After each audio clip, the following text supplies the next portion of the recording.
영화 유튜버 거의 없다와 잡스러운이가 함께하는 거의 잡스럽다 125회 2부 시작합니다. 자, 이번에 외로움 특집이죠. 그래서 1부에서 다룬 영화는 인터스텔라였고요. 자, 그리고 그 2부에서 다룰 영화는 사랑도 통역이 되나요?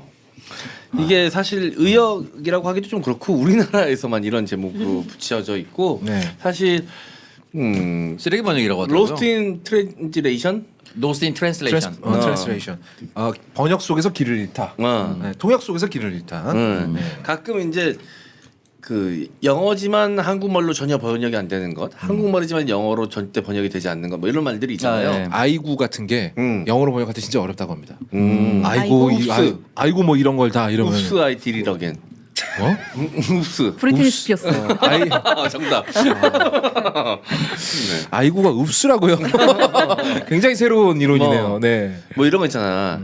예를 들면 아유 너 죽고 나 죽자 이런 얘기도 사실은 우리나라 사람들은 그냥 평상시에 잘 하는 말이지만 I die, you die.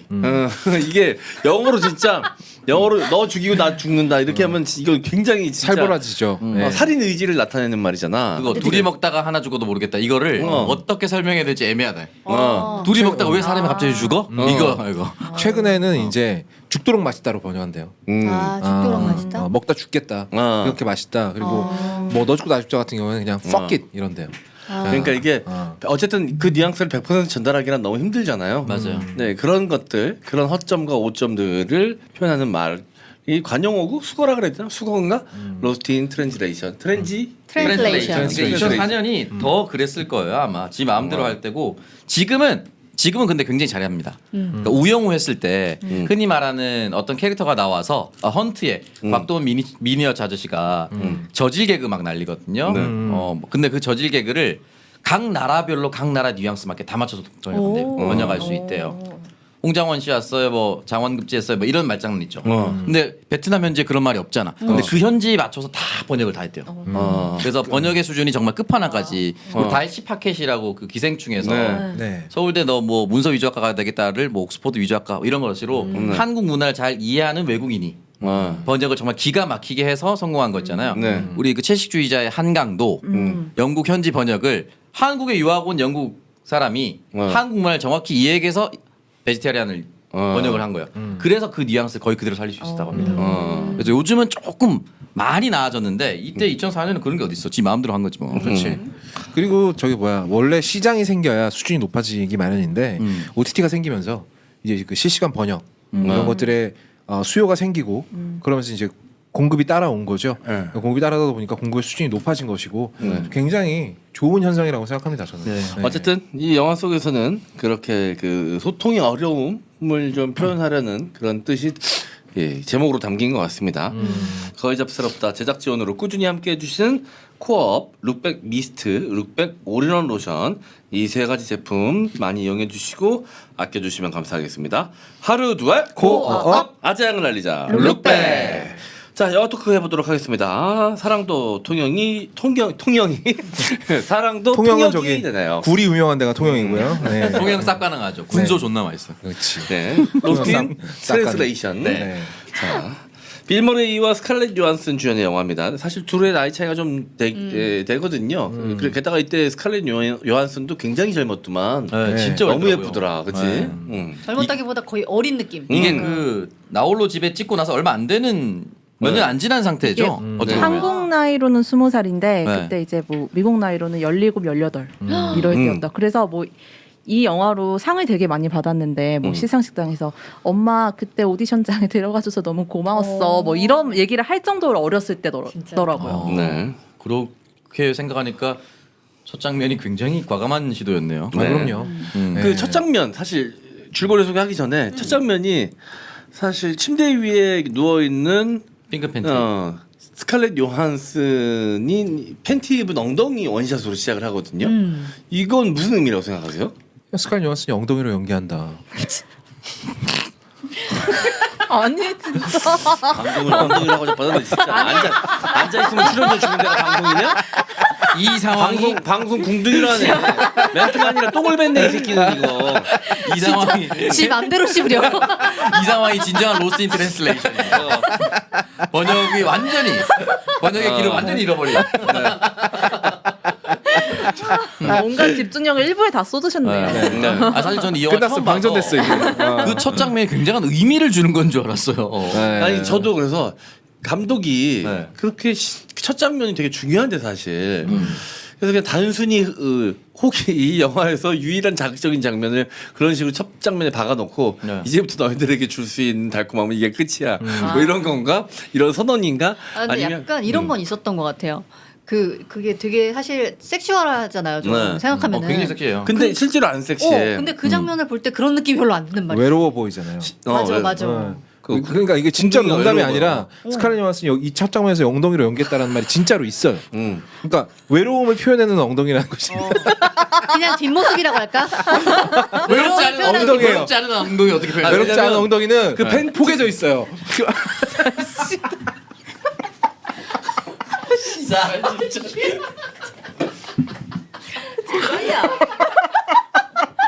미쳤어. 그냥 이렇게 누워 있는 게 아니고. 네. 그래서 야 이거 하나만 건드도 좆되기 때문에 더 이상 들어가지 않겠습니다. 그러면 거원님은 외로우신가요? 안 내 외로우신가요? 엉덩이는 존나 외롭죠. 알겠습니다. 자, 첫 장면은 롤리 SO로 시작을 하는데 아 홀까지는 안 갑니다. 롤리 S예요.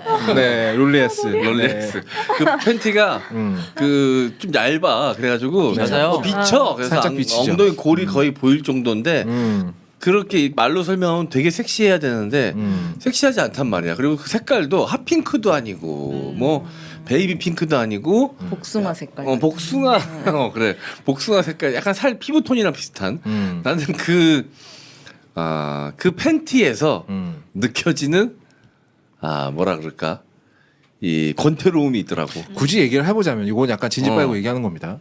거기서 이제 스칼렛 요한슨이 이제 신혼부부란 말이에요. 남편을 따라서 그러니까 호텔에 일본에 있는 호텔에 따라왔고요. 둘이 뜨거운 사이라면 다음 날 아침 일어났을 때 팬티를 입고 있지 않겠죠. 아 그렇죠. 그리고 스칼렛 요한슨이 혼자 옆으로 누워서 창밖을 보고 있단 말이에요. 그러니까 보통 우리가 이제 아메리칸이나 이런 영화들을 보면 조지 클루니하고 밤을 같이 보낸 여자가 다음날 아침에 하는 행동이 있습니다.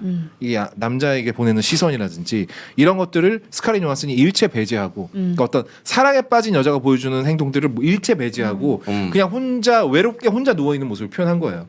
그래서 엉덩이로 연기한다는 말이 진짜로 나온 겁니다. 네. 듣고 보면 그럴 수 있겠네. 만약에 뜨겁고 사랑을 했다면 흰 색깔 그 이불만 덮고 그렇죠. 마치 다 벗은 것처럼 이렇게 감싸고 있었을 수도 있겠죠. 그게 이제 영화에 흔히 나오는 장면이죠. 거사가 끝난 후의 모습을 보통 그렇게 아니 표현하니까. 근데 그렇다면 그냥 누워 있는 뒷모습을 언더웨어를 입고 있다고 한들 그냥 전체적인 풀샷으로 보여주면 될 텐데 왜 엉덩이 클로즈 샷이었을까에 대해서는 좀 계속 궁금하더라고요. 그냥 저도 이해는 안 되는데 뭐 이게 고마웠어요. 난이 영화 이 영화에 대한 설명인 것 같았어. 굉장히 섹시할 수 있는 이야기지만 그렇지 않아 얘들아. 약간 그런 느낌도 있었어요. 그럴 수 있다.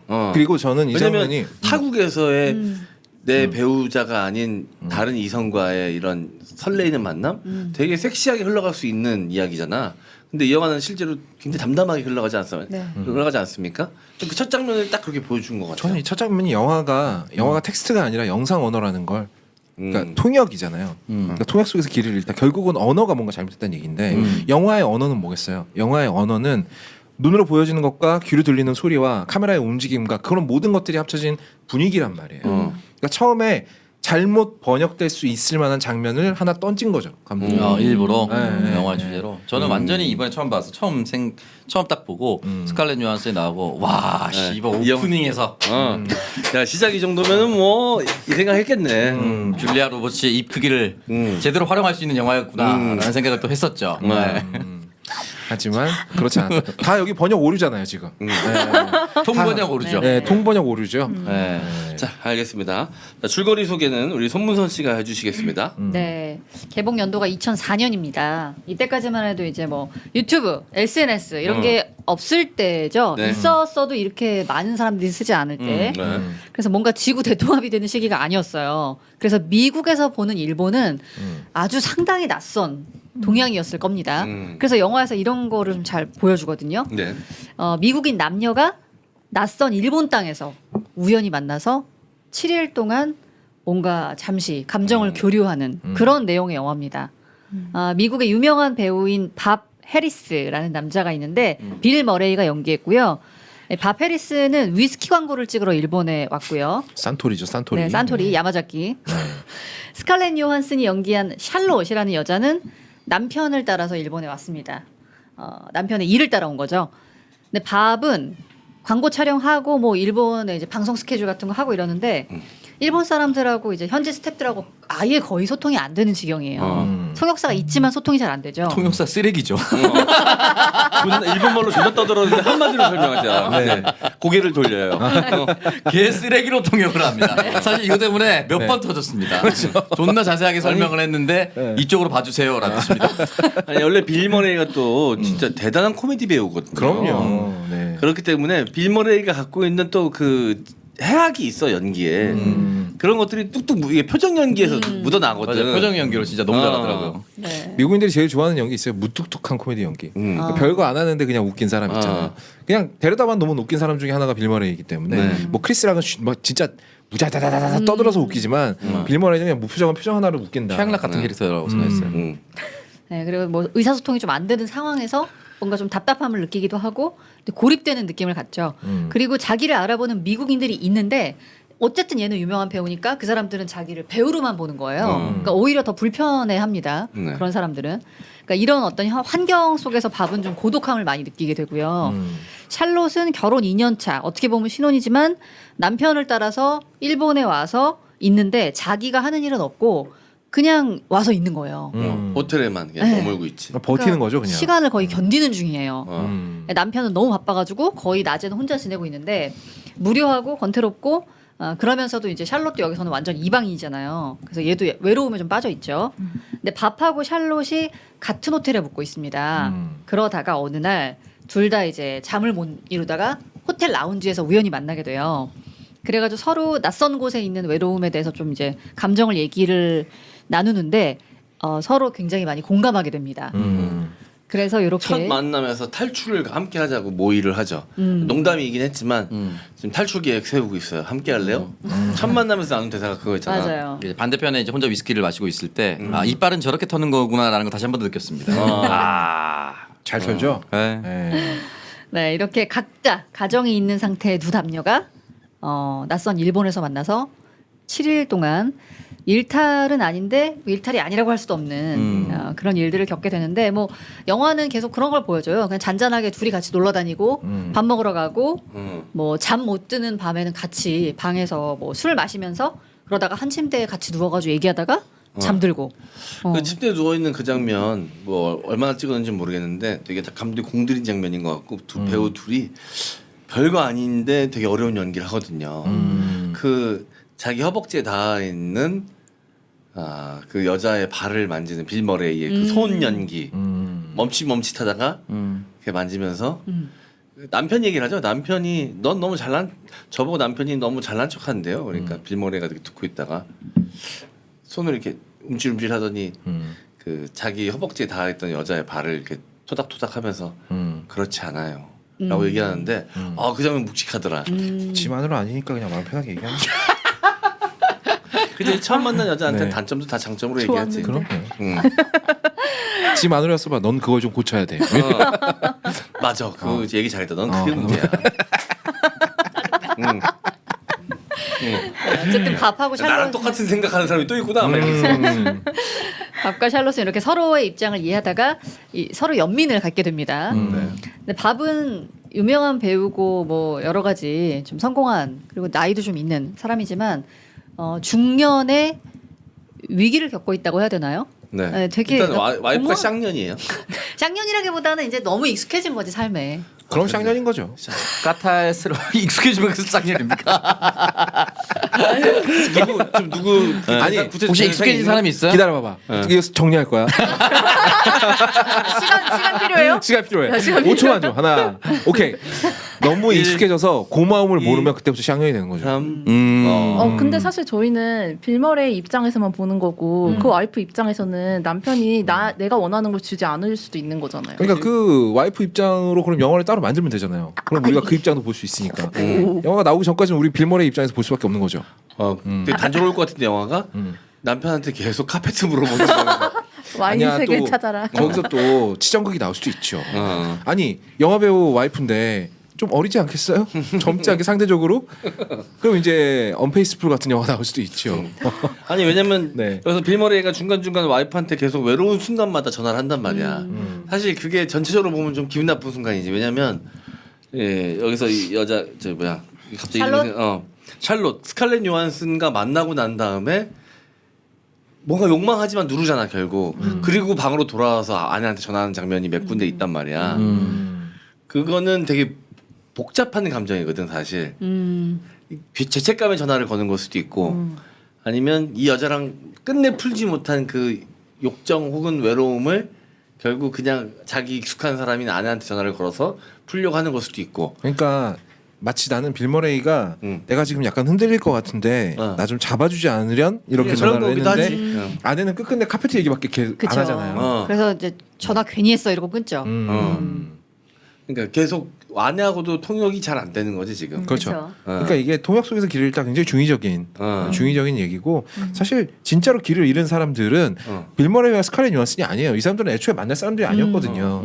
오히려 내가 함께 가야 되는 사람들 사이에서 길을 잃은 거죠. 그렇죠. 아니 네. 근데 내가 해외 출장 나가 있는데 딱 봐도 그거 몇 시인지 대충 시차 계산해 보면 아는데 그 새벽에 그 가구 디자인 팩스로 보내고 페덱스로 해가지고 그 카페트 샘플 보내고 그런 여자랑 살면 삭막해질 것 같아 인생이.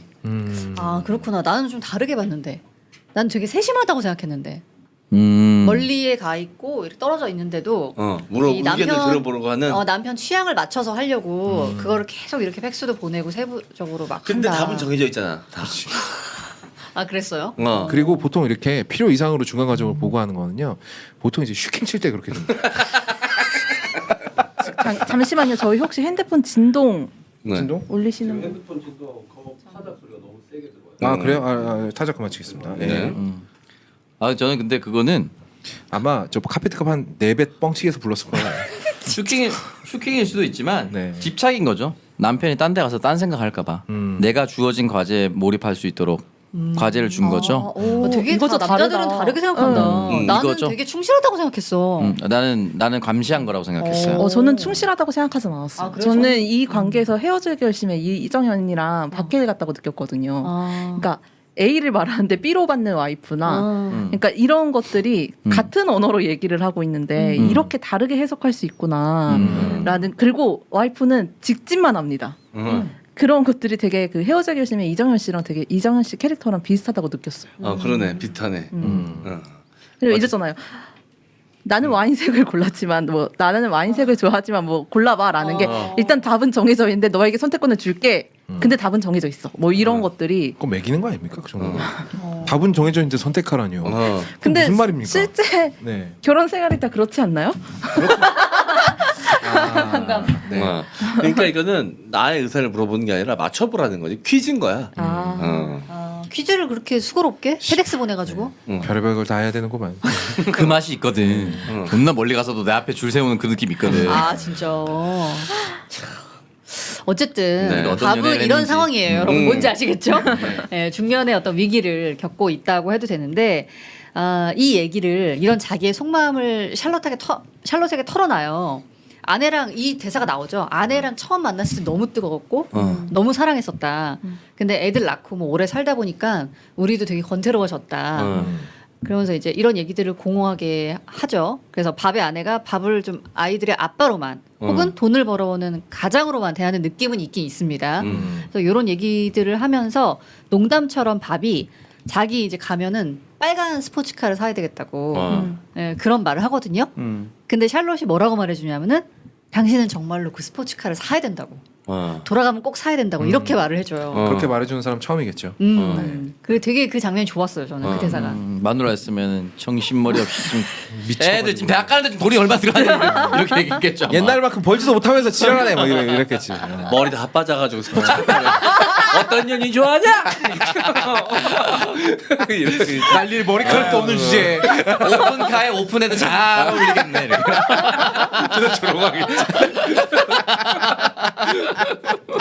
야, 그 스포츠카 기분은 생각 안 하냐? 다이아몬드 아시아 탄다면 걔는 스포츠카로 태어나가지고 걔 운명은 누가 책임질 거야? 막 이러면서 온갖 조당은 다 하겠지. 그래놓고 자기 카페트도 바꾸고 이러니까 열받는 거예요. 네. 그리고 또 이제 샬롯은 결혼 2년 차니까 뭐 신혼이지만 지금 자기가 얼마나 고독하고 권태로운지 그리고 자기가 뭘 하고 싶은지 잘 모르겠고 뭘 해야 될지도 모르는 어떻게 보면은 방황하고 있는 거죠. 네, 그런 거에 대해서 얘기를 해요. 이게 이제 소피아 코플라 감독이 프란시스 포드 코플라의 딸입니다. 프란시스 포드 코플라가 만들었던 대부 3편에 나왔었죠. 근데 쟤는 연기도 더럽게 못하는 애가 이런 대작에 자기 아버지 인맥 타고 들어왔고 제가 연기로 이 영화 다 망치는구나. 애기로 나오지 않았어? 아니야. 저 이제 중심 주인공으로 나와요. 손녀로 나오잖아. 손녀. 그렇게 나왔다가 대부 3에서는 마이클 콜레오네의 딸로 나오죠. 아. 네, 되게 중요한 역할인데 네. 솔직히 발연기했어요. 존나 발연기했어요. 그래서 대부 시리즈를 정말 좋아하는 광팬들 중에 3편을 소피아 코플라가 혼자 다 말아먹었다라고 얘기하는 사람 되게 많아요. 어쨌든 근데 보면 묘하게 여기에 처해 있는 스카렛 요한슨의 위치가요. 소피아 코플라 그러니까 나는 잘 모르는 작업인데 혹은 미모 혹은 인맥 같은 걸로 들어온 그런 어떤 이렇게 외딴 곳에 내가 잘 모르는 바닥에 와 있는 여자의 심정을 그리고 있단 말이에요. 자화상 같은 느낌이에요. 예, 자기를 투영한 캐릭터라고 생각해요. 그러니까 이 사람들이 뭐 하는지 자기 남편이 나가서 뭐 하는지 모르잖아. 그렇다고 이 사람의 자아가 보잘것없다거나 아니면 이 사람이 가치 없는 사람이 되는 건 아니잖아요. 아마 대부 3편에 대해서 수많은 조롱과 평가를 들으면서 소피아 코플라가 그렇게 생각했을 거예요. 정확하게 자기를 투영시킨 캐릭터를 하나 만들지 않았나. 네. 네. 남편도 감독이었는데 영화를 찍다가 바람이 났대요. 그 바람난 여자가 누구라고요? 카메론 디아즈요. 바람은 날 법하긴 하네요. 네. 그래서 그 카메론 디아즈를 이게 우회적으로 이렇게 표현하기 위해서 영화 속에 보면 남편의 여사친이 등장을 하죠. 네. 여배우고 네. 머리 통통이에 네. 굉장히 꼴보기 싫은 네. 그게 그 누구냐 카메론 디아즈를 약간 우회적으로 표현한 거다. 이런 이야기도 있다고 합니다. 그리고 이제 생각해서 보니까 외모가 어. 얼굴이 아니라 외모가 비슷해요. 네, 금발에. 남편이 스파이크 존즈라고 그 허를 찍은 감독인데 존 말코비치 대기를 촬영하면서 카메론 디아즈랑 약간 이렇게 연문설이 좀 있었다고 하더라고요. 또 카메론 디아즈 뭐 근데 영화 찍다가 바람나는 경우 워낙에 많으니까 뭐 크리스틴 스튜어드도 그 영화 찍다가 감독이랑 바람 났었잖아요. 그래서 또 전 세계적인 주길련 되고 그러니까 소피아 코플라는 약간 이 영화에서 자기를 투영시킨 캐릭터를 하나 만들고 그게 이제 극단적으로 반대되는 캐릭터를 하나 만들어가지고 이렇게 대놓고 하진 않아도 자기를 꽤나 변호하는 그런 느낌을 좀 받게 됐습니다. 네. 네. 그 진짜 자기 꿈 이루기 자아실현 영화 통해서 한 것 같은 게 빌 머레이를 또 엄청나게 좋아했대. 오. 그래가지고 이 빌 머레이를 무조건 섭외해야 된다는 생각에 빌 머레이가 섭외가 안 되면 이 영화를 찍지 않겠다라고 할 정도로 빌 머레이를 거의 스토킹하다시피 계속 쫓아다니면서 해달라고 했다고 하더라고. 근데 이런 사실 영화 제작이라기보다는 약간 떼쓰는 거에 가까운 영화 제작이 성공했다라는 게 역설적이게도 본인을 그렇게 힘들게 했던 프란시스 포드 코플라의 딸이기 때문에 가능한 거예요. 네, 그치? 그렇잖아요. 그게 아니라면 뭐 이 사람이 무슨 연줄이 있고 백이 있습니까? 어쨌든 줄거리 계속 가죠. 네네. 그래서 이렇게 뭔가 둘이 서로의 고독함이나 외로움에 대해서 깊이 공감하고 서로를 안아줍니다. 근데 밥은 이제 일정을 마치고 이제 미국으로 돌아가야 돼요. 시간은 이제 한정돼 있으니까. 그래서 밥이 마지막에 돌아가기 전에 샬롯하고 마지막 인사라도 좀 잘 나누고 싶은데 그마저도 쉽지가 않죠. 유명한 배우랑 이제 유부녀가 사람들 많은 호텔 로비에서 인사하기는 어려워요. 그렇죠. 그래서 밥을 배웅하러 나온 스태프들도 많고 이래서 거기서 둘이 굉장히 어색하게 짧은 인사를 나누고 헤어집니다. 근데 이제 밥이 택시를 타고 공항으로 가던 중에 거리에서 샬롯의 뒷모습을 본 거예요. 그래가지고 급하게 택시를 세우고 샬롯을 쫓아가가지고 불러 세워요. 그런 다음에 마지막으로 샬롯을 안아주고 둘이 입 맞추면서 귀에 대고 뭐라고 속삭이는데 이 대사가 앞부분이 안 들려요. 뒷부분만 조금 들려요. 그래서 이때 무슨 말을 했는지 영화에서 나오지 않기 때문에 저도 이제 영화를 보면 저 사실 이번엔 처음 봤거든요. 저도 영화를 보면서 마지막에 너무 궁금한데 이게 보니까 영화사 중에서 이제 대표적인 미스테리로 남은 영화사 장면 중에 하나라고 하더라고요. 그래서 대사가 있긴 있었대요. 근데 이제 감독이 일부러 들려주지 않은 거지. 관객들이 알아서 생각하라고. 근데 요게 찾아보니까 뭐가 진짜인지는 모르겠는데 제가 본 거는 빌 머레이가 즉흥으로 대사를 했다. 그래서 감독도 작가도 모른다. 나중에 끝나고 뭐라 그랬냐고 물어보니까 연인 사이에 한 말이라 비밀로 남겨두겠다라고 말했대요. 그래서 정말로 안 알려졌다고 하고 좀 유력하게 추측되는 대사들이 세 가지가 있다고 합니다.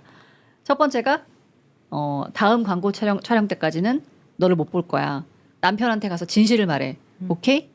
하는 건데 왜냐하면 마지막에 뒷부분 대사 Tell him the truth. 오케이가 입모양으로 보여요. 그래서 뒷모양 요 대사는 똑같고 앞에가 다른 건데 첫 번째가 이거고 그 다음에 두 번째가 너는 항상 독립적인 여성으로 남을 거야. 상심하지 마. 진실을 얘기해. 오케이? 이거. 자, 세 번째가 남편이 다음 일로 다른 나라로 여행을 갈 때 그와 함께 가서 그때 진실을 알려줘. 오케이? 셋 중에 하나라고 그러더라고요. 이 추측이죠, 추측 이것도. 추측일 뿐이죠. 네. 저는 주소 불러줬을 것 같아요. 그런 가능성도 있죠. 전화번호. 저도 그런 생각했습니다. 토요코인 1203호. 오케이?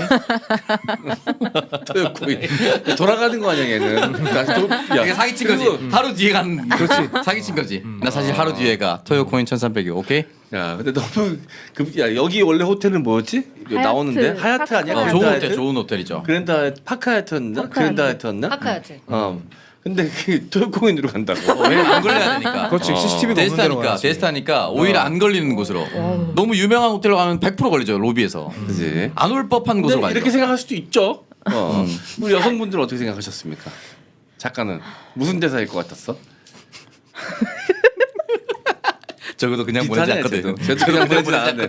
저도 그냥 보내진 않았어. 제가 그냥 보낼 리가 없지. 제가 그냥 보내겠어. 절대 안 보내지. 나 그냥 보낼 거야? 이렇게.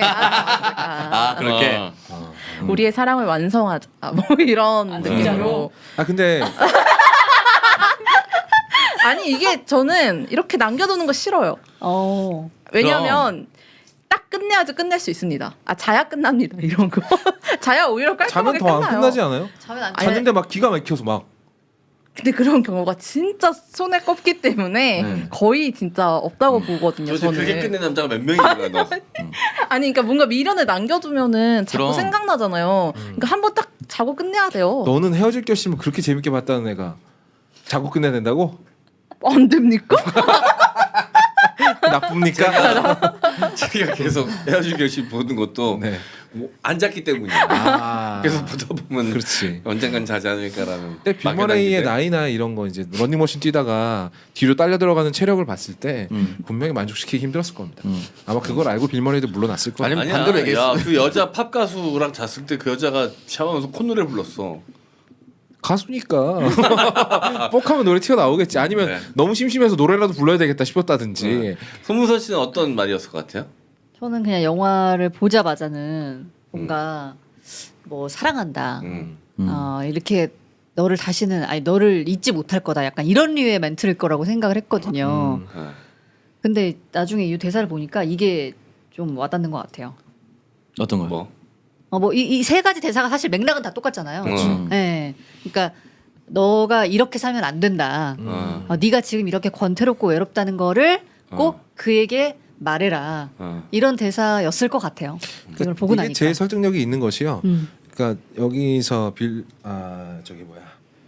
빌 머레이, 스칼렛 요한슨. 빌 머레이가 이 여자의 인생에 어떤 적극적인 조언을 해주는 걸 되게 망설입니다. 그러니까 어떤 심리에서인지 모르죠. 내가 사랑하게 좋아하게 된 여자한테 꼰대로 남고 싶지 않았을 수도 있고, 아니면 내가 잘못 조언했다가 이 여자 인생이 망할지도 모르잖아요. 사실 이 정도 나이의 남자라면 이 세상이 얼마나 냉혹한 곳인지 분명히 알고 있거든요. 괜히 잘 살고 나중에 얘도 알아서 시간이 지나면 지 나름의 즐거움을 찾을지도 모르는데 이제 와서 네 인생의 뭐 경로를 바꿔라 이런 식으로 조언을 하면 되려 이 인생을 망칠 수도 있으니까 되게 주저주저한단 말이에요. 그게 이제 화면으로 구성된 게 이렇게 발을 만지는 장면이라고 생각하거든요. 저는 그러니까 발을 이렇게 발을 어디에 놓으라고 하는 게 아니라 발을 그냥 쓰담 해주잖아요. 뭘 어떻게 하라고 토닥토닥하죠. 정해주는 게 아니라 그냥 위로해준단 말이에요. 그러다 보니까 그러다가 이제 망설이다 내가 아무리 생각해봤는데 아무래도 넌 이렇게 살면 안 되는 것 같다. 아 그동안 아껴왔던 조언을 마지막으로 내가 한다? 안 하려 그랬는데 이 말을 해야 될 것 같아. 내가 돌아왔다라고 얘기하지 않았을까. 이게 가장 현실적이고 그리고 이게 통역 속에서 길을 잃다라는 제목이잖아요. 그러다 보니까 귓속말이라는 행위 자체가 굉장히 내밀하면서도 섹시하면서도 이중적인 의미를 갖죠. 귓속말이라는 건 진짜 사랑하는 연인한테 하는 귓속말이라는 건 어떤 정말 내 속에 있는 말이 나올 확률이 가장 높고 그리고 번역이 잘못돼서 뜻을 잘못 알아들을 수 있는 확률이 가장 적은 대화거든요. 외부의 개입이 거의 가장 차단된 형태니까. 그렇죠. 네. 그러니까 아마 그때 빌 머레이는 자신의 진심을 말했다라고만 얘기해도 충분히 이 영화는 아름답게 마무리될 수 있어요. 네. 근데 이제 서로 각자의 갈 길 갈 때 둘 다 표정이 약간 속 시원한 듯한 느낌? 약간의 미소를 머금은 듯한 표정이란 말이야. 그럼 뭐야? 스칼렛 요한슨은 스칼렛 요한슨은- 결국 씨발 꼰대 새끼 결국 한마디 하고 가네 이런 거야. 그러니까 스칼렛 요한슨은 계속 빌 머레이가 그 말을 해주길 원했던 것 같아요. 그러니까 사회적으로 응원받고 싶었는데. 내가 인정하는 어른으로부터 응.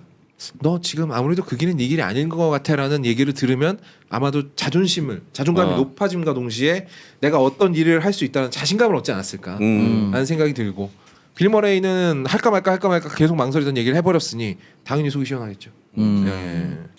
저는 그냥 뭐 복잡하게 생각 안 하고 고맙다고 했을 것 같았어. 처음에는. 고맙다고. 땡큐. 고맙단 말을 굳이 귓속말로 했을까요?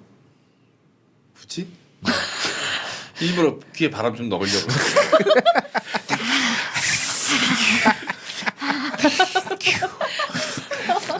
야 얘들이 그러는 건 알겠는데 너는 왜 그러는 거야? 약 먹고 조금 정신 왜냐면 차려가지고. 돼지꼬리 바람이 있어서 바람 많이 내보였어. 아니 짠토리 오케이? 그러니까 뭐 뒷말이 더 붙었겠지만 일단 제일 처음에 한 말은 고맙다는 말이었을 것 같아. 고맙다는 말을 먼저 하고 그다음에 이제 거업이랑 좀 비슷한데 그 뒤에는 이제 그 사람의 인생을 좀 북돋아주고 응원해줄 수 있는 말을 했을 것 같다. 이렇게 좀 받아들였어요 저는. 그러니까 저는 이 영화의 남녀 주인공의 배정이 되게 흥미로운 것이요. 거의 끄트머리에 있는 두 사람이거든요. 그러니까 이제 성인이 된 사람, 이제 출발점에 선 사람이고요. 빌 머레이는 이제 남자로서 거의 이제 생명이 다한 남자로서의 생명이 다한. 그러니까 제일 끝에 걸려 있는. 작정하고 노력하고 뭔가를 하려 그러면 씨발 할 수도 있지만 뭐 비아그라 한 박스 다쳐먹고 할 수도 있겠지만 이젠 이 사람은 황혼기란 말이에요. 게다가 영화 배우고 또 인기 있는 사람이었으니까 그렇게 평범한 삶을 보내지는 않았을 거란 말이죠. 그러다 보니까 이거저거 다 해보고 산전수전 겪어보고 이제는 웬만한 상황에서 그냥 다 끝이 보이고. 그렇죠. 그러다 보니까 이 두 사람이 소통을 하되 되게 섹시하지 않지만 섹시한 관계가 만들어지는 거죠. 그러니까 이 두 사람은 일단 어떤 물리적 혹은 생리적으로 그렇게 어울리는 페어가 아니에요. 그럼에도 불구하고 이 두 사람이 이 외로운 곳에서 서로에게 마음을 기대고 마음을 나눈다는 것 자체는 굉장히 섹시한 일이죠. 하지만 실제로 섹시한 일이 벌어질 확률은 가장 낮게 떨어뜨려 놨다. 그 엘리베이터에서 둘이 같이 타가지고 이제 올라가는 장면 있잖아요. 거기서 이제 스칼렛 요한슨 계속 눈으로 추파를 보내거든. 준비가 됐다는 듯이. 그렇지. 여기서 이제 가볍게 뽀뽀 2번 하고 내리잖아요. 내려야 되는 줄 알고 뽀뽀 아니, 한번 했다가 거기서는 남자만 선택을 하면 돼. 사실 내가 봤을 때 여자는 거의 지금 그때 분위기가 좀 무르익었다고 보시죠 그때도 엘리베이터에. 아 그래요? 근데 헤어질 때 그렇게 가볍게 아니야 뽀뽀하고 그냥 빌 머레이를 바라보는 스칼렛 요한슨의 표정은 완전 젖어 있지 않았어? 사랑해? 사랑이. 네. 너의 바람 아닌가요? 아니야. 누가 봐도 그렇게 연기하지 아 않았어? 그래? 스칼렛 요한슨은? 저는 영화 전체적으로 그런 느낌은 한 번도 못 받았어요. 아 그래요? 네. 아니야 작가 그렇게 안 저는 느꼈어? 받았어요. 아, 나도 진짜? 받았어. 더군다나 또 남편이 지금 또 출장 가 있잖아요. 나이스거든요. 최고지. 나이스 타이밍이에요 진짜. 최고지. 같은 호텔이니까 건물 옮길 필요도 없고. 더군다나 날 여기다가 끌고 온 게 그 남편이잖아요. 나는 이 남자를 만나지 않을 수도 있었어. 그러니까 여러 가지 당위성이 생기는 거죠. 더군다나 날 여기 데려다 놓고 지는 떠났잖아요. 야, 이거 열심히 생각했네. 이거. 이미 저기 그러니까 제 잘못은 자기가 한 건데 잘못에 너도 동참했다. 너도 원인을 제공했다를 계속 지금 의미를 부여하는. 자기 합리화를 계속하고 있는 자기 거예요. 잠깐 씻어내고 있네. 잘못한 짓을 하면은 어떻게 애둘러 이렇게 말을 해야 되는지 이거부터 생각하잖아요. 그런 생각이 들었어요. 아니 나는 그런 거 다 떠나서 그냥 스칼렛 요한슨의 표정에 그냥 이미 마음의 문이 열렸다라는 게 담겨져 있는 것 같았어. 근데 저는 오히려 스칼렛 요한슨이 어리기 때문에 어. 더 그랬을 거라고 생각해요. 저도. 그러니까 빌 머레이는 나이를 먹을 만큼 먹고 이제 끄트막에 서 있는 사람이니까 뭔가를 하려다가도 그냥 발 만지는 정도로. 그러니까 충분히 친근감을 표현하면서도 상대방이 불쾌하지 않을 정도의 이게 조절할 수 있는 사람이지만 스칼렛 요한슨은 아니지. 아니 봐봐 처음 만나서 밤늦게까지 놀고 새벽에 들어와서 그 방에다가 가서 눕혀주잖아. 그래서 빌 머레이가 이렇게 잠깐 바라보잖아. 약간 고민하는 듯한 약간 느낌이에요. 근데 결국은 그냥 일어나서 돌아서 가잖아.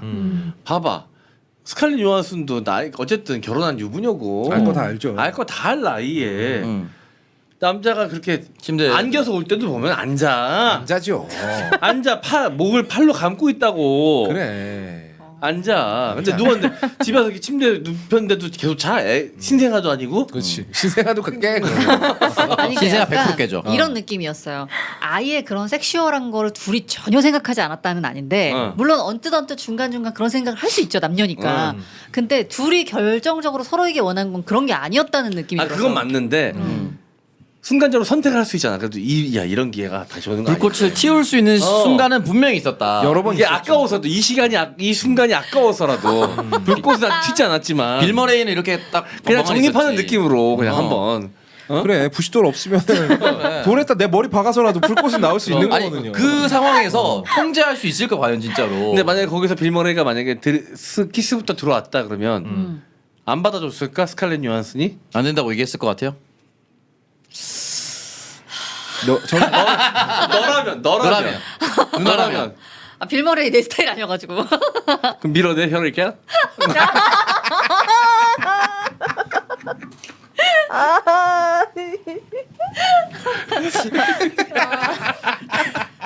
전 여기서 빠질래요. 빌 머레이든 뭐든 어쨌든 이렇게 들려서 호텔 방으로 들어왔잖아요. 만약에 누나라면 애초에 들리지 않았겠지. 그런 상황에서 소문서는 길어서 잘 들기도 힘들어요. 빌 머레이는 더 길기 때문에 빌 머레이 정도 키가 돼야 소문서는 들 수 있죠. 애초에 이런 스킨십 가벼운 스킨십도 쉽게 허용되기 어려웠을 것이다. 이게 임창정 영화였으면은 그 침대에 눕혀놓고 온갖 코미디 다 했을 거예요. 그렇죠. 임창정 그리고 입을 손질 이러고 넘어졌네 마지막에 뭐 이러고 있단 말이야. 마지막에 결심하고 진짜 이번에 해야지하고 덤빌라 그러는데 여자가 쓱 움직여. 그러면 100%. 그러면 100%지. 가슴 만진다? 아니 지금 아니라면 진짜 만진다? 진짜 만진다? 아유 그냥 안다. 그럼 그게 한 5분 했을 거야 진짜 임창정이었어. 엘리베이터 타고 올라가면서 아무것도 안 했어. 씨발 존나 멋있어. 이거 존나 카리스마 있어요. 절제력 넘쳐 씨발. 그 김규리 씨랑 임창정 씨랑 영화 중에 네 있죠 그런 영화. 쓰레기 장면이 있거든요. 네. 김규리 씨가 그냥 자유한데 임창정이 뒤에 가서 쓱 이게 엉덩이만 때리고 자유하면 미안해 앉았어요. 그런 거 100% 했습니다. 네. 근데 빌 머레이는 거기서 참았다. 네.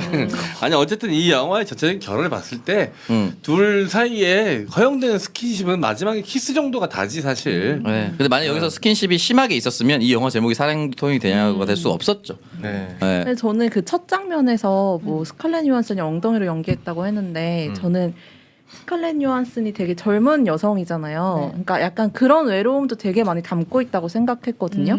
약간 왜냐면, 움찔움찔 하잖아요. 첫 장면이 되게 짧지만.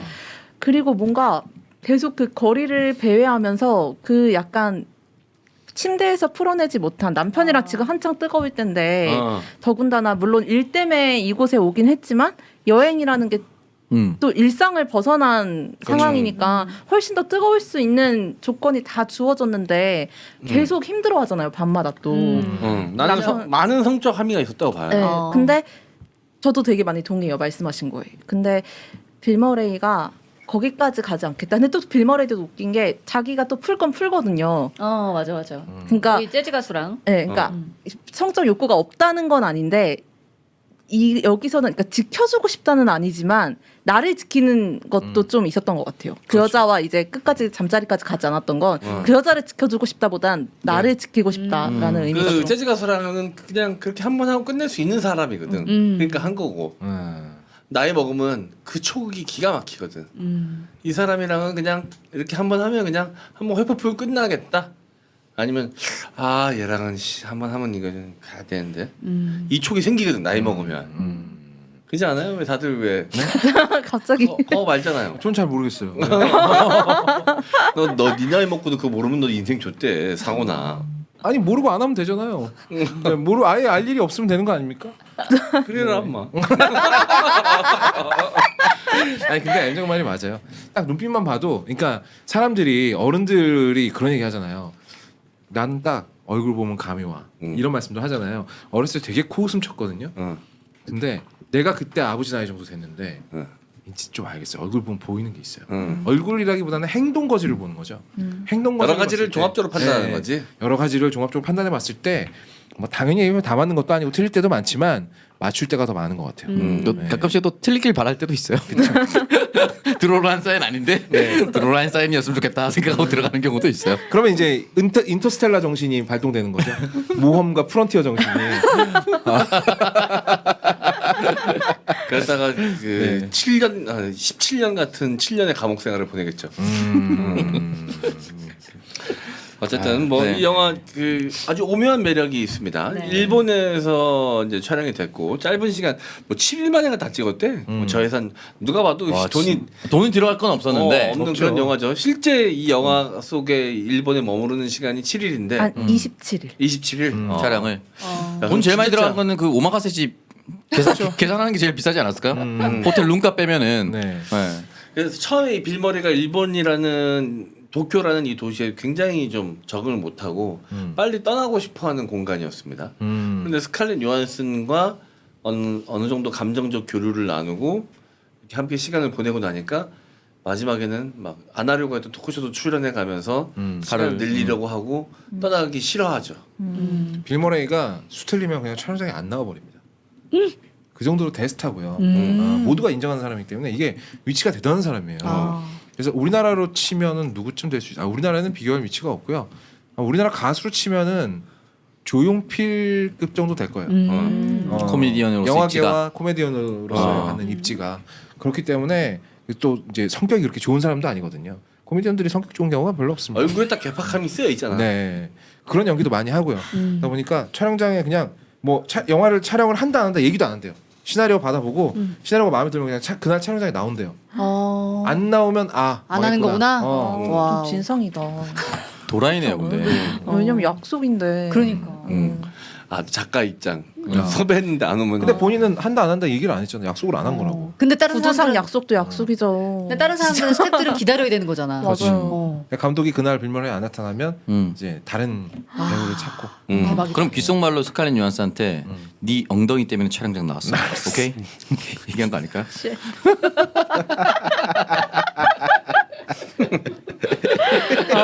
꼬박. 난 이 영화 보면서 그런 건 별로 안 느꼈어. 나만 그렇게 느꼈는지 모르겠는데 묘한 동양인 비하 같은 게 느꼈었어요. 약간 있었죠. 그러니까 일본에 대해서 물론 일본이라서 별로 큰 타격감은 저한테 없었지만 일본 사람들이 카메라 감독이 이렇게 저렇게 요구하는 게 되게 못나 병신같이. 보이고 오버하고 병신같이 보이고 심지어 그 예능쇼 나왔을 때도 존나 쓰레기 같은 게 가잖아요. 맞아. 그것도 쓰레기 같은 거 시키잖아요. 그러니까 아시아인들에 대해서 이런 식으로 묘사하는 게 맞나. 그것이 설령 내가 싫어하는 일본이다 하더라도 이런 식으로 다른 사람들이 봤을 때 2004년으로 가면 한다면 헐리우드에서 개봉하면은 일본이나 아시안을 이런 식으로 폄하하나? 그러니까 미국 촬영 현장에서도 분명히 광고 찍을 때 어떤 감독이 되게 디테일하게 설명하고 몸동작 크게 하는 사람 분명히 있을 텐데 이거 유독 일본인한테 다 아니 더 일부러 찢어졌나? 그렇게 약간 바보같이 묘사했지. 계속 네. 발음도 틀리고 이름도 틀리고 막 네. 로제 무어 막 이렇게 하면서 막 네. 그리고 또 그 예능에서는 일본인이 존나 길게 하니까 무슨 뭐라고 하냐니까 반갑대요. 그래서 또 존나 뭐라 설명 뭐라니까 반갑대요. 이렇게 그런 거 많거든.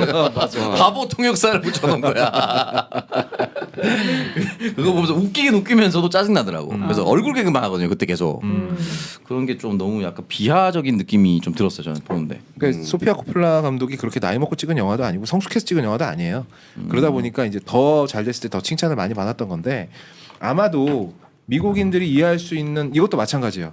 스칼렛 요한슨이랑 빌 머레이의 나이를 떨어뜨려 놓은 것처럼 이 두 사람을 미국으로부터 최대한 멀리 떨어뜨릴 필요가 있었거든요. 하지만 미국과 비슷한 사회여야 해요. 비슷하지만 많이 달라야 돼요. 일본만한 저격이 없죠. 그리고 거기서 이제 일본인들을 약간 바보같이 묘사한 거는 그냥 이 두 사람의 외로움을 좀 더 극적으로 표현하기 위해서 그랬다. 실제로 빌 머레이가 만나는 일본인들은 다 우스꽝스럽게 표현되지만 스칼렛 요한슨이 만나는 일본인들은 그렇게 표현하지 않거든요. 맞아요. 네, 그러니까 나이 들고 노예한 빌 머레이 시선으로 보면 또 빌 머레이가 워낙에 시니컬한 사람이니까 그 사람의 시선으로 봤을 때는 바보처럼 보일 수 있지만 스칼렛 요한슨이 만나고 다니는 일본 사람들은 오히려 친근하게 군단 말이에요. 같이 막 가라오케도 가고 매력 있고 아, 다들 맞아요. 그게 약간 이제 심정 방어선이 된 거죠. 그리고 일본인들은 이렇게라도 자기네들 헐리우드 영화 나오는 거 좋아해요. 야 모든 일본인 다 좋아한다고 단언할 수는 없잖아. 일본 사회는 대체적으로 좋아하는 편이에요. 네. 그리고 나는 그 빌머리 시선으로 본 일본인들이 굉장히 객관적이던데. 그런 정신없는 쇼 진짜 이해할 수 없는 네. 쇼 이런 거 많이 하잖아. 일본 애들. 여쭈 뭐 이러면서 뭐 하는 건지 춤 계속 춤추고 막 뭐 하는 건지 알 수가 멘트 없어. 하면서. 근데 그 봉춤 있잖아요. 좀 난데없지 않으셨어요? 봉춤? 그래서 뭐냐 란제리 스트립 쇼 하잖아. 호텔에서. 그거 좀 다소 뜬금없다? 음. 난데없이 갑자기? 약간 이런 느낌이 있었어요. 약간 그런 느낌으로 일부러 넣은 거 아닐까요? 그렇죠. 약간 이것도 뭐 일종의 아시아. 그런 이질감. 어. 그러니까 손님을 대하는 데 있어서 다른 태도를 보여주려고 한 거겠죠. 2004년입니다. 네. 그러니까 18년 전이에요. 거의 18년 20년 전. 전에는 네. 헐리우드가 그때 지금처럼 이렇게 조심성 넘치지도 않았고 다른 사람 입장 다 생각하면서 영화 만들지도 않았어요. 실제로 그리고 일본의 스트립 문화가 굉장히 발달해 있고 그렇게. 맞아요. 팁 꽂아주고 뭐 이렇게. 그 마지막에 웃기지 않았어? 거기 여자가 가랑이 벌리고 있는데 그 가랑이에다 인사하고 가잖아. 수고하셨어요. 그런 게 이제 뻔하게 터지는 거죠. 뻔하게. 예. 내가 볼 때 그런 장면 위해서 든 것 같기도 하고. 거기 터뜨리려고. 동의합니다. 저는 이 영화에서 되게 많은 부분이 애드립일 것 같거든요.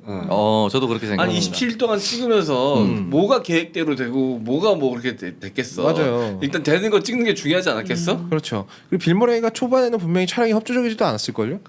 그러다 보니까 이제 좀 뜨문뜨문 찍었겠죠. 그리고 아마 그 뭐 이런 거잖아요. 어제 음식 형편 없었지.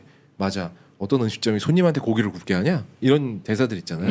이런 건 저는 상당수가 빌 머레이의 애드립이라고 생각합니다. 네. 왜냐하면 소피아 코플라가 직접 쓴 것 같은 대사가 아니에요.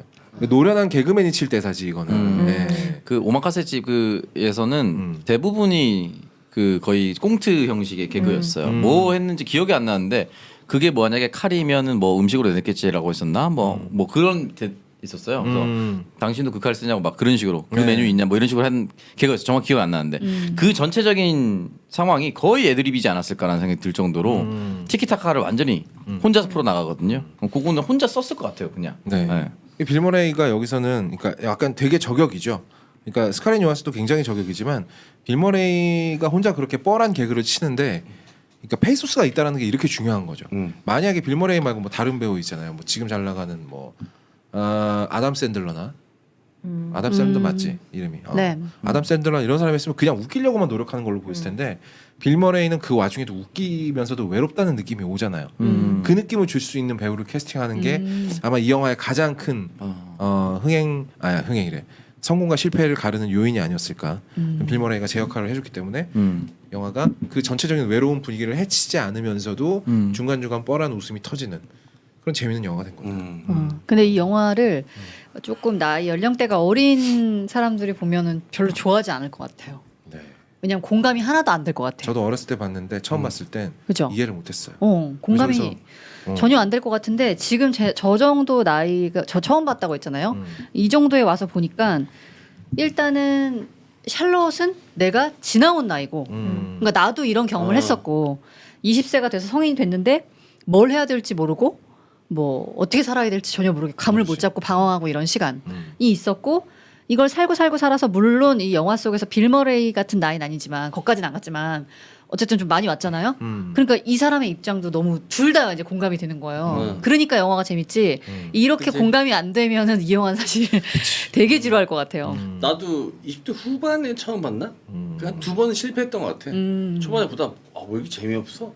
그러다가 한 30대 중반 넘어서 아마 이 그 다 완청하고 그 다음부터 또 좋아하는 영화가 됐던 것 같아요. 처음에는 힘들었어 나도. 이 영화가 되게 의도적으로 공백이 많은 영화예요. 그러니까 뭐가 명확하게 대사로 딱 떨어지는 것도 없고요. 스칼렛 요한슨이 빌 머레이 방에서 여자 소리 들리는 거 보고 갑자기 분위기가 쌓였잖아요. 근데 뭐 그래서 뭐 화가 났다는 건지. 뭐 근데 그게 또 질투하지도 않아 그렇게. 애초에 내가 가졌던 게 아니니까. 그러니까. 어. 그러니까 스칼렛 요한슨 처음에 빡쳐갖고 막 차갑게 대하다가 어느 순간 잠깐만 내가 이럴 이유가 있나? 이런 생각을 한 그쵸, 거겠죠 그쵸. 아마도. 예, 그렇게 공백이 많이 띄어져 있는데 이 영화는 참 아이러니하게도 대충 만들어서 잘 만든 영화입니다. 네. 그런 영화들 있잖아. 음, 예, 중경삼림 같은 영화들. 그렇죠. 힘 빼고 그냥 대충 만들었는데 오히려 그게 더 대박이 나고 힘주고 시대를 만든 영화는, 대표하는 아이콘 같은 영화가 된 케이스. 이 영화도 그래서 그런 거 같아. 너무 무심타법이라 그러지. 네. 머리 비우고 마음 비우고 휘둘렀더니 홈런이더라. 뭐 네. 이런 느낌. 근데 보통 이런 건 거장들이 하거든요. 네. 좀 신인 감독이 이렇게 되는 거는 참 놀라운 일이죠. 왜냐면 아버지하고 인생을 같이 살 어느 정도 긴 시간을 거의 평생을 아버지와 함께 했을 거 아니야. 그러니까 참 마인드는 이미 거장이 되어 있을 수도 있지. 그렇죠. 어. 그리고 거장이 되는 만큼 욕을 처먹었기 때문에 사람이 욕 먹으면 성숙해지는 건 사실인 것 같아요. 네. 네. 이 영화가 진짜로 딱히 재미 포인트도 없고 뭐 그럴싸한 서사가 있는 것도 아니고 뭐 자극적인 장면이 있는 것도 아니고 도대체 왜 많은 사람들에게 명작으로 불리고 많은 사람들에게 사랑을 받는 거라고 생각하십니까? 그냥 우리 인생이 그렇기 때문이 아닐까요? 일단 이렇게 던져놓고 뒤에 생각하는 거예요. 정말 이 정도 멋있게 지식분 하나 던져놓고 뒤에 이제 갖다 붙이고. 아니 나 이 영화 좋아해서 생각을 많이 했었는데 어. 약간 그러니까 프란시스 포드 코플라의 딸로서 소피아 코플라가 자신은 갖지 못한 걸 영화로 만든 거란 말이에요. 그러니까 아무도 모르는 곳에 가서 여행 가서 거기서 근사한 멋진 남자. 그러니까 자기 눈에는 균열애가 멋있으니까 그렇게 덕후질을 했겠지. 멋진 남자를 만나서 아슬아슬한 로맨스를 즐긴다. 그냥 본인의 로망이잖아요. 그냥 그대로 찍은 거예요. 근데 본인이 의도치 않은 지점에서 저는 이 영화가 현대인의 외로움과 인생에 대한 어떤 그런 마음을 건드렸다고 생각해요. 그러니까 소피아 코플라가 이걸 딱 계산하고 찍은 것 같지는 않고 죄송합니다. 뭐 만약에 그건 계산하고 남성이. 계산하고 찍으신 거면 뭐 죄송하게 됐습니다. 솔직히 아니잖아요. 우리 그냥 솔직해집시다. 보실까요? 이거를 네, 안 보여요. 만약에 본다면 솔직히 양심 선언합시다. 그런다고 뭐 영화의 위상이 낮아지는 것도 아니니까. 그래요. 네. 근데 진짜 우리 인생은 생각보다 별일 없거든요. 어. 그러니까 제가 처음에 유튜브 좀 잘 되기 시작해서 너무너무 신났어요. 와 이제 씨발 내 인생이 좀 달라지겠구나. 근데 하는 일이 똑같아. 달라지는 게 없잖아. 오히려 더 피곤해지고 힘들어지고 내가 왜 이 짓을 하는지 모르겠다라는 생각이 드는 시간만 더 길어지고. 그 돈 버는 것도 모르겠어요. 제가 막 재벌처럼 많이 벌어본 건 아니지만 그래도 이제 격차가 좀 많이 예전보다는 많이 많죠. 버는 게 많이 좀 올라갔잖아요. 그래서 경제적으로 안정감이. 근데 생각해 보면은 옛날에는 돈 모아서 내가 열심히 일해가지고 돈 모아가지고 사고 싶었던 운동화 샀어. 그때 느끼는 그 만족감이나 행복감을 지금은 그냥 공 두 개 더 하나 두 개 더 붙여서 그냥 똑같이 느끼는 정도? 그냥 전체적인 이거 뒷파지만 좀 커진 느낌? 그리고 더 쉬워지니까 이제 재미가 없어.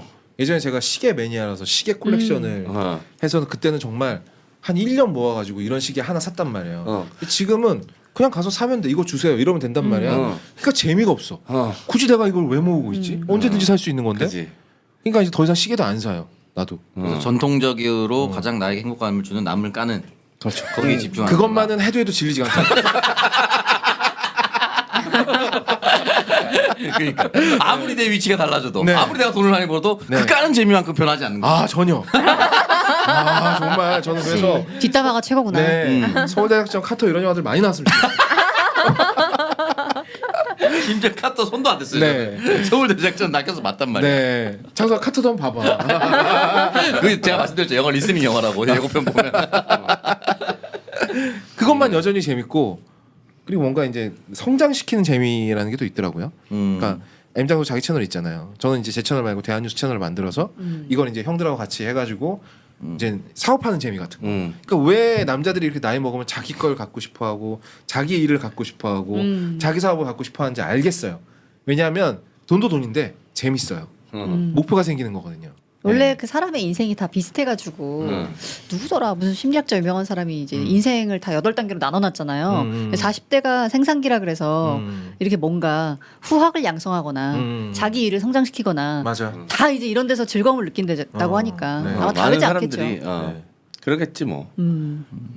그리고 여전히 욕하는 건 재밌다. 전통의 강자예요. 네. 20대 때부터 쭉 해왔지만 질리지 않는 건 이거밖에 없어. 늘 새로워 짜릿해. 그리고 옛날에는 스피커가 작아가지고 욕해도 네. 몇 명만 듣고 끝나는데 네. 지금 내가 욕하는 걸 많은 사람들이 들어주잖아. 막 몇 명은 말리기도 하고 몇 명은 화내기도 하고 너무 재밌어. 씨발. 아니, 저는 이 영화를 그냥 선택해서 본 게 아니고 보라고 해서 본 거잖아요. 네. 감독의 배경이나 이런 걸 아예 몰랐어요. 그러니까 알고 보니까 아버지도 유명한 감독이었다고 한다면 그냥 지금 드는 생각인데 아까 스칼렛 요한슨이 지금의 감독이면 빌 머레이가 자기 아버지가 아니었을까? 늘 영화 촬영 때문에 바쁜 우리 아버지. 엄마랑 그냥 전화 통화만 하고 무심하게 왔다 갔다 하고. 그럴 수 있어요. 나는 호텔 방에 남겨져 있는 사람이고 아빠랑 왔다 갔다 잠깐 시간 나서 교류하려고 했더니 아빠가 어떤 여배우랑 떡치고 있고 돌아가야 돼. 존나 빡치는데 그래 씨발 네 인생인데 뭐 어떻게 하겠어 돌아오고 이런 소원한 아버지와 그냥 딸의 관계는 아니었을까 감독의 마음이 아버지를 바라본 모습이 그러진 않았을까 어느 순간 아버지도 관성으로 영화를 찍기도 했을 거고 그런 모습들을 굉장히 많이 보면서 그러니까 아빠의 모습이 많이 투영이 됐겠지 사실. 아빠의 모습이 좀 많이 투영되지 않았을까라는 생각이 좀 들었어요. 그렇게 생각하니까 좀 그런 느낌이 많이 드네요. 중간중간 둘이 있었던 장면에서 연인보다는 약간 부녀의 느낌? 그래서 아빠랑 오랜만에 또 같이 초밥 오마카세 또 같이 가려고 했었는데 또 안 됐을 때 좀 실망도 하고 아 참 원래 바빴었지 그때가 좋았던 거지 뭐 이게 매번 있는 건 아니었지 이렇게 스칼렛 요한슨이 생각하는 장면이나 네. 네, 그런 것들이 좀 느껴졌어요 방금. 네. 그리고 저는 이 영화 때문에 제가 제 아이팟 리스트 플레이리스트에 항상 첫 번째로 들어있는 곡을 하나 만났습니다. 빌 머레이가 노래방에서 부르는 노래 있잖아요. More Than This라는 곡인데 이게 아마 가사가 너무 좋았어요. 네, 이게 록시 뮤직이라는 밴드가 부른 노래예요. 근데 지금 뮤직비디오 보면 진짜 유치해서 존나 웃기는데 노래라니까 진짜 좋은 음악이라는 것이 언제나 시대를 초월한다는 거를 다시 한번 이 노래도 20대 때부터 지금까지 계속 들었는데 질리지가 않아요. 요즘에 또 시티팝이나 이런 게 다시 재조명되고 있잖아요. 요즘 들으면 굉장히 힙하게 들려요. 한번 들어보세요, 여러분들. More Than This. 네. 자, 알겠습니다. 마지막으로 한 마디씩 하고 마무리하죠. 네, 그러시죠. 자, 우리 문선 씨부터 하시겠어요? 네. 중간에 제가 아까 줄거리 소개하면서도 잠깐 얘기했는데 빌 머레이가 이제 샬롯한테 스칼렛 요한슨한테 하는 얘기가 있어요. 나도 옛날에 와이프 아내 처음 만났을 때 되게 뜨거웠다. 너무 사랑했었다 우리 둘이. 근데 시간이 이렇게 지나면서 이렇게 권태로워졌다라는 대사를 치거든요. 근데 이게 내가 써놓고 내 입으로 이렇게 말하니까 무슨 약간 전형적인 유부남이 작업 걸 때 쓰는 멘트 같은데 와이프랑 이제 집 사이 안 좋다 뭐 식었다 이런 거 곧 같은데 헤어질 거다. 근데 실제로 영화에서 보면은 이 대사를 할 때 빌 머레이의 표정이 되게 압권이에요. 텅 빈 눈빛과 공허한 표정이 진짜 이 사람이 어떤 감정을 느끼고 있는지 딱 느껴져요. 그래서 저는 그 장면도 진짜 좋았거든요. 괜히 세계 최고의 감독들이 그렇게 앞다퉈서 같이 영화 찍자고 하는 거 아닙니다. 그렇구나. 네. 그래서 약간 시종일관 이 영화에서 물론 스칼렛 요한슨도 연기를 잘했지만 빌 머레이가 보여주는 그런 막 어떤 공허한 표정 연기 같은 거 이런 게 저는 진짜 좋았던 것 같아요. 아니면 제가 그거를 공감할 수 있는 나이가 돼서 그럴 수도 있는데 그래서 그런 것도 좋았다. 그래서 이 영화는 좀 추천드리고 싶습니다. 몇 점 그래서? 점수 8점. 오. 오, 네, 8점. 8점. 저는 사스고이 하러 나왔네요. 그리고 저 졸리지 않다. 희한하게 졸린 분위기인데 안 졸고 끝까지 맞아요. 가는 영화. 사스고이 논 슬리핑. 네. 중요한 기준이죠. 그렇습니다. 이거 봐, 네. 자기 좋아하는 까기 되게 신나네. 짜릿해. 그 순간 텐션이 이렇게 나온 거지 막. 갑자기 바정이 너무 신나네. 밥 안 먹어도 살 것 같아. 저거 찐이다. 밥 안 먹어도 살 것 같으면. 손문선은 좀 영화 보는 눈을 키워야 되고 너는 이젠 좀 달라져라 나이 먹고. 언제까지 이렇게 살래? 뭐가 사람이 바뀌려면 계기가 있어야 돼요. 칼을 한번 맞든가. 네. 한 30년 후에 우리가 언젠가 만나서 술 한잔 하면 네. 보자마자 얼굴 늙었다고 서로 약 올리고 있을 겁니다. 그때 우리 나한테 걸어서 만났으면 좋겠는데 18년 전에 괴한한테 칼을 맞았어. 그러지 말자고. 이쪽은 박훈정 감독이, 이쪽은 사냥의 시간 감독이 이렇게 구멍이 2개지요. 발목 날릴 사람 정해져 있어 이미. 그러니까 잘 만들면 되잖아요. 매주 똑같은 말씀하시는 거 같아요. 저를 아닥시키는 가장 좋은 방법은 잘 만드는 겁니다. 여러분 마녀2 헤어질 결심보다 많이 들어갔습니다. 젖 같은 영화. 걸작선 만드는데 만들어도 끝이 안 나가지고 진짜 역대급 걸작선 길이가 25분짜리가 나왔어. 그것도 2편이 1편 또 따로 있어. 다 합치면은 씨발 37분이야. 아, 좀만 더 만들면 영화 러닝타임만큼 나오겠어. 어쨌든 작가. 저는 이런 사람들을 좋아합니다. 약간 외롭고 쓸쓸한 사람들을 좋아하는데 제가 실제로 조금 별로 안 좋아하고 저랑 안 맞는다고 생각하는 사람들이 깨발랄한 사람들. 나도 그러니까 약간 외롭지 않다. 난 외로운 거 잘 모르겠는데 쓸쓸한 게 뭐야?라고 말하시는 분들이 있어요. 근데 뭐 그분들이 비난해서가 아니라 저는 개인적으로 잘 안 맞더라고요. 저랑. 그리고 그런 사람들이 궁금해요. 오히려 여기 이 영화 속에 나오는 이 두 주인공처럼 사연 있는 사람들이 실제로도 이렇게 실제로 대면했을 때도 더 그런 사람들이 궁금하고 저는 그런 사람들이 좋아서 그런지 이 영화도 그냥 좋았어요. 특별히 뭐가 좋았냐고 하시면 그냥 이 정서, 이 두 캐릭터들이 갖고 있는 그 쓸쓸함과 외로움 맞아. 그런 것 자체가 좋아서 분위기 그냥. 네, 참 좋았고 또 이런 생각을 했습니다. 이 남자가 돌아가면 와이프랑 계속 살까? 와인색 카펫을 원하던 그 그럼요. 여자랑 계속 살까? 정확히. 살겠지만 스포츠카는 사겠죠? 안 살 거예요. 나는 진짜. 마지막에 빌 머레이가 그거 궁금했어요. 자기가 헤어지겠다는 얘기도 했을 것 같아요. 나 이혼할게 이렇게. 아니, 그러니까 너랑 다시 만나려고 이혼하는 게 아니라 너를 보고 나도 생각한 게 있는데 나 아무래도 이혼해야겠어. 그러니까 너도 그렇게 살지 마.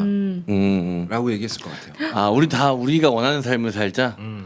나도 그렇다니까 너도 그렇게 해. 그러니까 그건 꼰대가 아니잖아요. 그것도 설득력 있다. 네. 근데 말하는 건 이렇게 꼰대가 그건 말하는 지금 네가 네 귓가에다 얘기하는 거지. 계속 누가 이렇게 얘기하는 건데. 듣고 나도 있지? 조심했는데. 듣고 있지? 그만해. 할 만큼 했어. 이제 서로 갈라설 때가 되었어. 이런 느낌인데 지금? 그렇구나.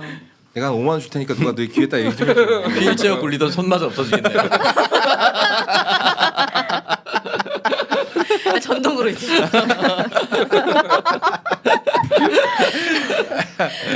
네. 네. 아 저희가 하는 개그는 절대 몸이 아프신 분들을 희화하는 아, 게 그거 아닙니다. 아니다. 얘 얘기하는 거예요? 저. 네. 어쨌든 그런 게 그게 궁금해서 한번 여쭤보고 싶었고 저는 8점입니다. 8점. 네. 저도 결국 이 영화는 뭐 세세한 거 소소한 거 뭐 대사 하나하나 뭐 이런 게 좋다기보다는 배우들의 연기도 좋지만 이 영화가 갖고 있는 처음부터 끝까지 그냥 계속 견지하고 있는 이 영화의 분위기, 그 쓸쓸함, 외로움 그걸 느껴본 사람이라면 이 영화를 안 좋아할 수 없다. 맞아. 이런 생각이 들고요. 한 30대 후반, 중후반 때부터였던 것 같아요. 저는 계속 혼자 살았으니까 언젠가부터 집에 들어갔는데 내 스케줄 하려면 분명히 자야 돼. 근데 자기 싫어. 그때 기분이 묘하거든. 내 하루가 이렇게 끝난다는 그게 사실을, 너무 아깝고 인정하고 싶지 않고. 인정하고 싶지 않고 근데 또 깨어있는 기분이 다 뭐 이렇게 유쾌하지 않아. 근데 그럴 그렇게 것- 고럴 때 외롭진 공허하고. 않죠. 그냥 좀 아깝다. 하루가 이렇게 마무리되는 게 좀 아쉽다지. 처음에는 그렇게 시작하는데 되게 고독하다 그렇게 이런 건 아니죠. 앉아가지고 이렇게 계속 째핑을 하고 있다 보면 훅 밀려올 때가 있어요. 아, 그 그래요? 외로움이. 그때 위기를 잘 견뎌야 됩니다. 그때 뭐 그때 잘 견뎌. 그럴까봐 내가? 아니 그때 욱하는 마음에 혹시라도 결혼하지. 누군가 함께하겠다. 아, 걱정하지 마. 내가 던져하냐. 다시 한번 말하지만 이건 다 개그입니다. 네. 그때 훅 올 때였어요. 어쩔 때 심각할 때는 그런 외로움이 사실 이건 감정이잖아 외로움은. 근데 진짜 물리적 고통처럼 다가올 때도 있어. 원래 그 감정이 외로움이. 그렇지. 막 그 뜻 모를 그 원인 모를 그 외로움이 원인이 있지 사실. 원인이 있죠. 있지. 어쨌든 그 뜬금없이 다가온 그 막 밀려오는 외로움이 막 물리적 고통만큼 막 괴로울 때가 있고 막 그러면 자려고 누워도 막 뭔가 막 몸이 아픈 사람처럼 뒤척여. 잠도 안 오고. 그러다가 막 3시 새벽 3시 4시 막 이런 경험들 다들 있는 사람도 있잖아. 네. 있죠. 그런 사람들이 영화를 보면 너무 내 얘기 같은 거야. 내 얘기 같은 순간 사람들은 몰입 안 할 수 없거든. 네, 그런 걸 자극하는 부분이 분명 있는 영화인 것 같다. 근데 외로움을 다룬 영화들이 다 그렇게 다 건드리지 못하거든. 그럼요. 이런 분위기 비슷한 게 있다면 원스? 원스. 또 다른 방식의 쓸쓸함을 또 네. 보여주지. 저는 요거랑 조금 원스보다는 다른 것 좀 같아요. 다르지만 이 영화가 내가 얘기했잖아. 아, 새끼. 얘도 나랑 비슷한 재미로 사는 것 같아. 내가 느꼈어? 완전 느꼈어. 약간 그 얘기를 하는데 내가 소문서로 동족이다. 아니야 좀 달라요. 거음님은 전방위적으로, 손하나님은 대상이 M장만. 정해져 있습니다. 엔장만. 나만. 그래서 어머니 형 빨리 바꿔. 똑같지 않지만 또 바로 바꿨어. 그 말을 근데도 하니까 안 너무 맞아. 후회돼. 너무 모냥 빠지는 거야. 굴복한 거잖아. 근데 웃긴 거는 장원이는 누가 이렇게 반박하거나 공격하면 일단 바로 바꿔. 일단 바꿨다 뒤늦게 이거 아닌데. 네. 그게 좋은 진행자의 자질이에요. 네. 처음부터 얘기할 걸. 그 쓸쓸한 느낌이 나 개인적인 거니까 이거는 원수도 이런 거 볼 때 그런 쓸쓸함 느껴지거든 되게. 원수도 약간 혼자 험한. 노래하는 장면 있잖아 밤에 거리에서 그 버스킹하면서 그 장면 보면 되게 쓸쓸하지 않아? 비슷하지. 어. 네. 나는 좀 뭐랄까 이런 영화들 볼 때마다 결국 인생은 나한테 돌아가는 과정이구나. 다른 사람한테 돌아가는 게 아니라 나한테 돌아가는 과정이라고 생각이 들어요. 맞아 맞아. 네. 그리고 저는 이제 약간 M장 점수부터 얘기하세요. 네. 나는 8점. 8점. 창석은? 네, 전 이 영화 처음 봤고요. 듬성듬성한 듬성미가 있는 매력이 있는 영화다라고 생각이 들고 마지막에 어쨌든 본인이 광고를 찍으러 온 주인공으로 온 빌 머레이 그리고 남편 따라온 스칼렛 요한슨 주연이든 조연이든 다 외로움을 느낀다 이런 생각이 들었어요. 또 방금 알게 된 이 방송을 통해서 알게 된 아버지와의 관계 이 감독의 그러니까 누구나 외로움을 가지고 있다. 그리고 결국 근데 그 외로움을 가지고 있는 것이 다 사람에서 오는 거거든요. 사람에게서 오는데 또 둘이 서로 외로운 사람들끼리 사람으로부터 또 약간의 치유가 돼요. 네. 그런 게 인생이 아닌가라는 생각이 좀 들었습니다. 점수는 근데 8점까지는 저는 아닌 것 같고요. 저는 시대 보정을 해서 7점이라고 생각합니다. 7점. 네. 저는 약간 그러니까 제가 정말 이 영화에 나오는 사람들하고 되게 결이 비슷한 사람인 게 저는 이 영화를 볼 때마다 여행이 가고 싶어져요. 나도 여행 가고. 스트립 쇼 안 들어요? 네. 그러니까 뭔가 그런 거 있잖아요. 그럴 수 있겠다. 네. 다리 사이로 인사하고. 잘할 수 있어. 나 팁도 많이 줄 수 있어. 그만해. 걷다 대고도 욕할 것 같아 다른 감독. 박훈정 감독 욕하고 올 것 같아. 걷다 대고. 그 여자도 뭔 소린지도 모르고 이랬겠지. 자기 야, 몸으로 욕. 이게 만약에 박훈정 감독 영화였잖아. 그럼 넌 저기서 피를 뒤집어 쓰고 나와야 돼. 뭐 이런 식으로 얘기를 했겠죠. 네. 어쨌든 지금 그러니까 예전에 되게 동경이었어요. 빌 머레이 같은 여행이. 그러니까 누군가가 내가 여행 가는 길에 미리 가 있고 다 보살펴 주잖아요. 근데 그 와중에 외로운 거잖아요. 그러니까 제가 어렸을 때 이 영화를 봤을 때는 되게 배부른 수정처럼 보였어요. 야, 저 새끼는 저렇게까지 성공하고 행복한 새끼가 뭐 저래 불만이 많아가지고 그럴 수 표정은 왜 있겠다. 그래 얼굴 안 펴 이씨 막 이랬을 텐데 지금은 뭐 제가 잘 돼서가 아니라 그냥 나이를 먹고 나니까 좀 이런 식의 여행도 한번 해보고 싶다. 그리고 뭔가 끝이 안 정해져 있는 여행을 하고 싶어요. 며칠에 가서 며칠에 돌아올게 이게 아니라 갔다가 그냥 나 있고 싶은 만큼 있을 거야. 나 찾지 마. 이런 여행을 너무 가고 싶어. 행복하네. 네. 생각만 해도. 생각만 해도 좋다. 네. 가서 뭐 좀 내 생각하고 달리 재미없으면 빨리 돌아올 수도 있고 가서 내 일상이 그리워질 때까지 여행하는 거예요. 그리고 누군가가 내 호텔비를 다 계산해 주는 거지. 기가 막히지 않습니까? 이런 여행? 거기다가 꿀이죠. 옆방에 스칼렛 요한슨이 있네? 야. 점점 변질된다. 네. 점점 섹스연극. 거의 황제 투어 아닙니까? 고독한 외국 스칼렛 요한슨 있는 한국. 여행 문제는 아니었던 거예요. 옆에 누군가를 바꾸고 싶다는 의지가 야, 근데 잘못 투영된 거죠. 근데 왜 국가를 이렇게 바꾸고 싶다는 거죠. 왜 이렇게 조용히 대답해? 근데 같은 방은 안 되고 옆방이어야 되는 거죠. 같은 방 됩니까? 저 같은 방 공간? 동거 싫어합니다. 옆방 동거가 좋아요. 아니 솔직히 스칼렛 요한슨 너무 치트키야. 그러면 뭐 네. 인정합니다. 아유, 이- 당연하죠. 이 어린 스칼렛 요한슨은 정말 넘사벽이더라. 맞아. 너무 섹시하면서도 너무 처연한 게 있고 스칼렛 요한슨 어렸을 때부터 배우를 해서 그런지요. 성숙하면서도 성숙해서 외로운 게 있어요. 얼굴을 보면 그러니까 얘가 뭔가 아무것도 모르는 얼굴이 아니고 뭔가 아는데 너도 외롭구나라는 게 느껴져요. 근데 이제 그 분위기가 쭉 온 거죠. 아무튼 그래서 저는 이 영화를 볼 때마다 참 뭐랄까 그냥 틀어놓고 멍 때리면서 보게 돼요. 그냥. 아무 생각 없이 네. 이유 없이. 네. 맞아요. 그리고 이 두 주인공의 외로움이 극대화되는 장면 중에 하나가 통화하는 장면이에요. 둘 다. 그러니까 고향에 있는 누군가 아내 아니면 그 엄마 엄마. 전화했을 때 다 그 물론 이제 전화 얼굴 보고 얘기하는 게 아니라 전화라는 걸 통해서 이야기하는 거다 보니까 어쩔 수 없는 소통에 이제 부재가 있을 수 있지만 굉장히 극대화되지 않아? 전화 통화할 때 그렇지. 계속 뭔가 내가 의도하는 바를 전혀 이해하지 못하고 근데 현대인들은 전화기를 붙들고 있는 시간이 더 많아졌잖아. 그렇지. 하지만 들더라고. 누구랑 이렇게 커뮤니케이션하는 시간은 더 줄어들었죠. 핸드폰으로 할 수 있는 일이 많아지면서 오히려 우리는 이걸 전화기로 더 안 써요. 그 맞아요. 얼마 전에 내가 카톡에 그냥 농담한 건데 손문선이 한번 빡치기도 했었는데 이게 음성으로 통화를 해도 늘 이 로스트 인 트랜스레이션이 네. 트랜스레이션. 아 발음이 왜 이렇게 힘드냐 이거. 어쨌든 오역이 벌어지는 이 상황 속에서도 우리는 대부분의 걸 텍스트로 하잖아. 그러니까 그 거리감은 더 멀어지지 않았을까? 라는 생각도 들더라고. 소피아 그럴 수 코플라가 그냥 뭐 진짜 저기 나이롱 뽕으로 감독하는 게 아닌 게 두 사람이 청하는 장면에서 카메라가 뒤로 싹 빠집니다.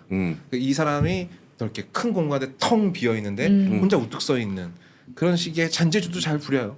깜찍하게. 그래서 깜찍하게. 네. 야, 네가 지금 소피아 코폴라 감독한테 한국 깜찍하다고. 감독이었으면 네.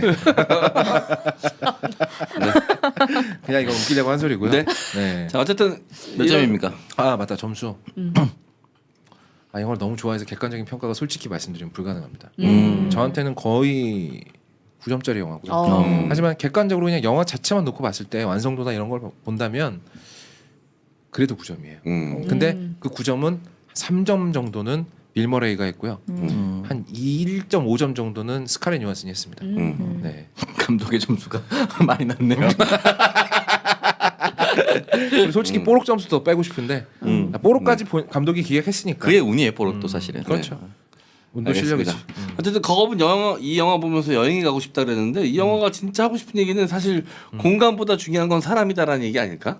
그렇지. 엄청 지루하고 엄청 낯설고 지겨운 공간도 사람이 바뀌니 있고 싶은 공간으로 변한다. 그렇죠. 뭐 이런 이야기를 하고 있으니까 이 영화 속에서. 여기서 이제 빌 머레이의 존재가 이런 생각도 하게 만드는 거죠. 만약에 저 두 사람이 정말 사랑을 해서 사랑이 도피를 한다거나 이런 일이 벌어졌다면 저 두 사람도 언젠가는 권태로가 지겠지. 그리고 언젠가는 스칼렛 요한슨은 또 외롭게 될 거야. 그렇죠. 그게 또 그 우리도 사랑일까. 와랴와랴에서 러브데스. 했던 그렇죠. 한 얘기 아니겠습니까? 그렇죠. 그리고 일본이 아니라 뉴욕이었으면 둘 다 서로에게 관심도 갖지 않았을 거야. 그치. 어. 아유 뉴욕에 있었으면 막 스칼렛 요한슨 세상이지 뭐 거기는. 빌 머레이는 안 그러겠니? 빌 머레이도 그렇지. 네. 하여튼 그렇습니다. 서로가 서로를 존나 무시했을 거야. 늙은 새끼 저거. 꼰대 새끼 저거. 아, 저 햇병아리 새끼 뭐 이러면서 그지? 대가리에 피도 안 마른 게 그래, 말이야. 너 이제 얼마 안 남았어 인마. 뭐 이러면서. 네, 알겠습니다. 자, 오늘 방송 2부도 여기서 마무리하고요. 저희는 다음 주에 또 재미난 영화들로 돌아오도록 할게요. 하루 두알 고어업 아지아를 날리자 룩백 수고하셨습니다. 고맙습니다. 고맙습니다.